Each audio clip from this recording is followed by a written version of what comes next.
Between Canna and Rum, a steep-sided scar cuts through the seabed. Retreating glaciers in the last ice age littered the channel with small boulder piles, rock walls and sediment, the building blocks for a network of specialised habitats.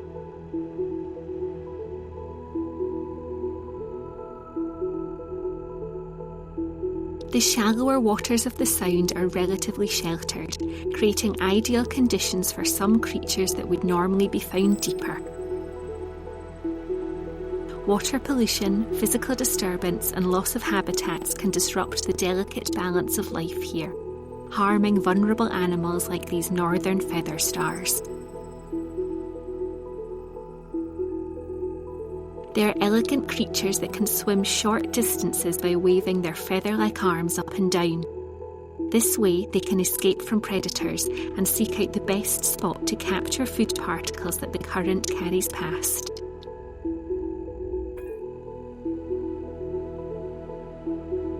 Deep, muddy plains harbour a network of underground tunnels, home to crustaceans, anemones and fish. This Norway lobster, perhaps better known as scampi, spends most of the day in its burrow. At night, it leaves to forage for food, but will rarely travel far.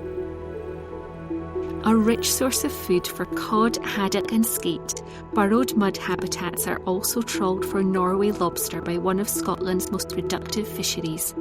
It's a vital ecosystem for many.